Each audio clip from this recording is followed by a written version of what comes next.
तानि देव सवितर्दुरितानि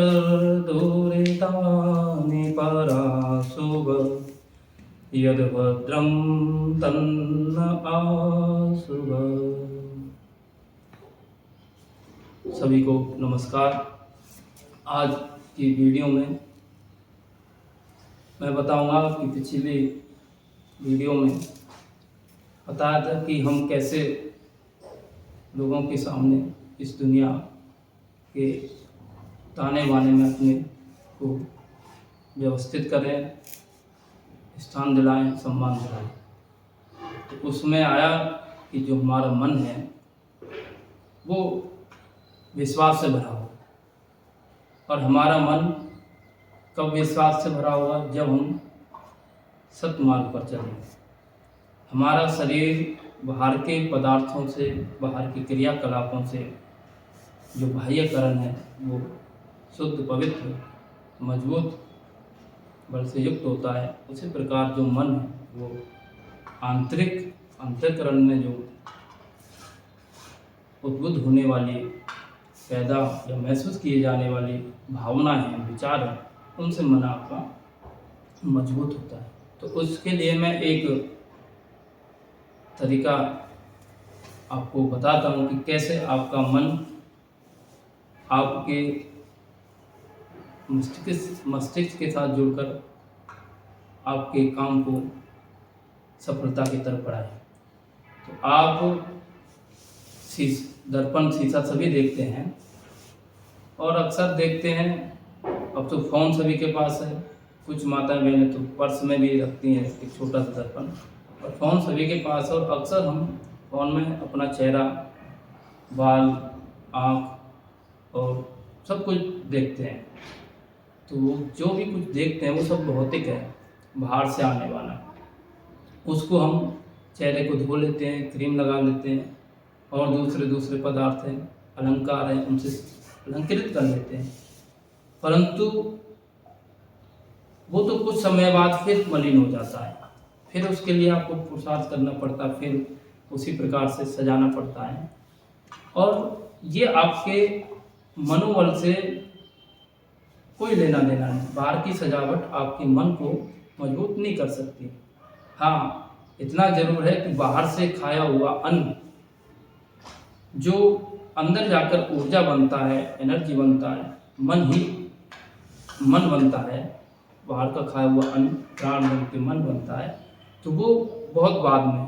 परंतु आप जैसे कुछ चेहरे पर लगाएं और तुरंत ही आपके मन तक पहुंच जाए, वो संभव नहीं। हाँ, दूसरे के सामने वाला व्यक्ति आपको देखता है, उसके मन को जरूर प्रभावित, आकर्षित कर सकता है आपका चेहरा। परंतु आपको कैसे प्रभावित करे, आपका सेल्फ कॉन्फिडेंस कैसे बढ़े, तो उसके लिए आप जब भी अवसर मिले, अलग अलग समय पर, अलग अलग परिस्थितियों में आप चेहरा देखें। जब आप दुखी हों तब देखें, सुख में हों तब देखें, क्रोध में हों तब देखें, और तो और आप जब किसी से ईर्ष्या करें, जलन करें तब देखें।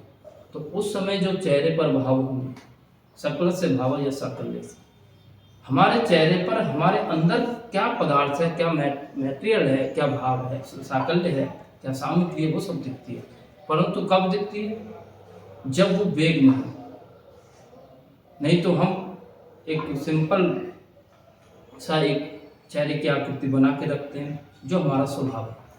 किसी का क्रोध में रहने का स्वभाव है तो उसके चेहरे का अलग भाव दिखता है, अलग खींचा हुआ चेहरा दिखेगा, किसी का और भाव। परंतु आप चाहते हैं कि आपका मन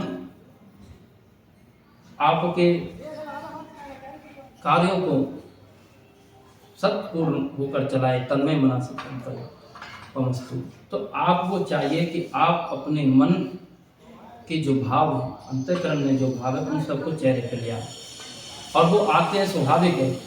परंतु कब आते हैं? जब आप लोगों से व्यवहार कर रहे होते हैं, दूसरे बार सामने के लोग आपको देखते हैं कि आप काम में हैं, क्रोध में हैं, लालच में हैं, वो उनको दिखाई देता पर आपको दिखाई नहीं देता, क्योंकि वो शीशा आपके सामने नहीं है। तो आप अपने भावों को जब भी कभी मौका मिले, क्रोध में, काम में और दूसरी वृत्तियों में, तो आप अपना चेहरा शीशा में देखें और ढूंढें कि वो भाव जो मेरे अंदर है वो चेहरे पर दिख रहा है कि नहीं। जब आप इस प्रकार से लगातार अभ्यास करेंगे कई दिनों तक और अक्सर करेंगे, अपने चेहरे को हम रोज देख रहे हैं कि इस पर धब्बे तो नहीं है, कहीं कोई गंदगी तो नहीं है, सब ठीक है। तो उसी प्रकार से चेहरे के जो भाव हैं, आंखों का जो दृष्टि है, होठों की मुस्कुराहट है और गर्दन का घूमना है, बालों का व्यवस्थित होना है, वो सब आप अपने मन से जुड़े। जब आप अपने मन को आंखों पर लगाएंगे, देखते हैं कि आंखें आपकी कहाँ देख रही हैं, शीशे में देखते रहें और मन से अंदर से विचार लाएं और जो विचार है उसको देखें और मिलान करें। कुछ समय बाद पाएंगे आपका वो भाव आपकी आंखों से शीशे में आ गया। आप दुखी हैं तो आप का जो दुख है वो आप महसूस कर रहे हैं, परंतु वो चेहरे पर है कि नहीं ये आपको नहीं पता चल रहा। तो उसके लिए आप शीशे में देखें और देखते रहें, निरंतर देखते रहें कि आपके मन में क्या चल रहा है, किस भावना में आप बह रहे हैं, क्या द्रव आप क्या लिक्विड आपके हृदय में प्रसारित हो रहा है। तो जब आप निरंतर उसकी तरफ देखते हैं तो आपके चेहरे का एक आकृति बनती है, उसको आप पकड़ लें और देखें कि ये आकृति क्या आपको सूट करती है, आपके चरित्र से, क्या आपको ऐसे ही होना चाहिए। फिर दूसरा भाव आएगा प्रसन्नता का, क्षमता का आएगा, सबसे प्रेम का आएगा। ये सारे भाव सबके जीवन में होते हैं, परंतु ये कहाँ होते हैं, ये भाव निचले स्तर पर होते हैं, जिसको हम कहते हैं दिल की गहराई में। और अब दिल की गहराई, दिल का थामना, ये सारी बातें अगली वीडियो में आपको बताई जाएंगी। अभी तो इस वीडियो में इतना ही कि हम अपने मन को साफ स्वस्थ करें, सत्य से जोड़ें। और वो मन दो प्रकार का होता है, एक इंद्रियों के साथ रहता है, बाहर देखता है, बाहर सुनता बोलता। एक जो है अंतःकरण में रहता है, अंदर रहता है, जो आपके दिल के साथ, दिमाग के साथ जुड़ा होता है और आपको अंदर से मजबूत करता है। इन्हीं शब्दों के साथ इस समय ये वीडियो की संपन्न की जाती है। नमस्कार, धन्यवाद।